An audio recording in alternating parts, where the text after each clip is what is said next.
Ариана не върви без любимите ни приятели. Какво би се случило с бирата, ако един от тях изчезне необяснимо? През април 2012 година продължихме бирената драма на Ариана в рекламния блок. Познатият на всички Мариан изненада отново с изчезването си. Пуснахме обява за издирване. Водещите новини от днес. Мариан, който миналата година спечели баса на Ариана, е изчезнал. Повече по темата по-късно в емисията. The Ariana truck was found abandoned. Marianne missing. アリアナのトラックが発見されました。ここからは現場の高永がお伝えします。マリアンさんが失踪いたしました。アリアナのトラックは発見された模様です。Ариана е намерен изоставен, а самият Мариан, по последни данни, е забелязан да купува Ариана.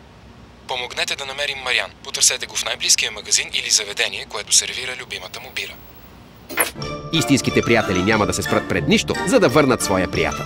Липсващият Мариан оставяше следи навсякъде, където беше ходил из България и пивал Ариана. Потребителите бяха призовани да помогнат на Митко и Явор, като дават сведения къде са забелязали Мариан. Приятелите, които откликнаха и участваха в преследването в радиоигра и във Facebook Application тип Treasure Hunt, бяха възнаградени с много бира и страхотната награда – пътешествие по Дунав на борда на кораба Ариана. Имаше обаче нещо гнило в изчезването на Мариан. Къде може да е? Днес в редакцията постъпи сигнал, че Мариан е бил забелязан и в Пловдив. Отбележи го. Показва се нарочно. Убеден съм. Може би иска да ни каже нещо.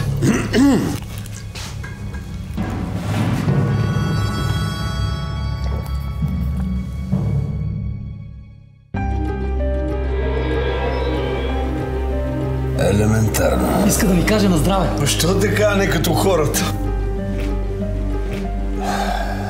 Изчезнала. Ей. Митко и Явор очевидно бяха вкарани в някакъв странен филм.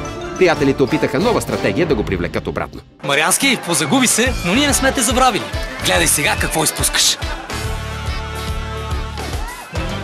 За това, ако не се върнеш... За здраве. За здраве.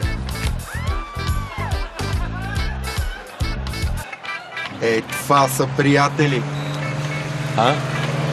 Не те забравят. Не те забравят, ама друго е да сте си заедно. Истинските приятели трябва да са винаги заедно.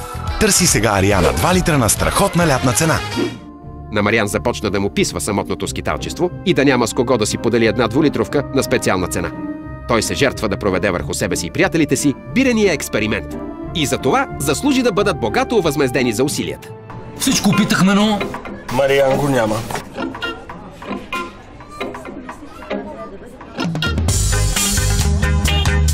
Включваме се пряко, за да покажем край на тази бирена драма, защото... Мариан се завърна! Мариан е тук! Как се чувствате, след като спечелихте бира за цяла година, при това безплатно? Вашето си благодарение на Мариан и Ариана. Вие показахте на всички, че бирата не върви без приятели. И затова спечелихте Ариана за цяла година.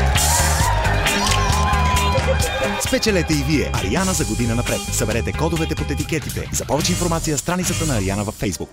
Вместо да подписваме със слоган стандартни рекламни решения, предпочетохме да разиграем същността на марката в този комедиен сериал. Разбира се, и зрителите бяха богато възнаградени за вниманието с 100 години безплатна бира за приятелите като награди от национална консуматорска промоция.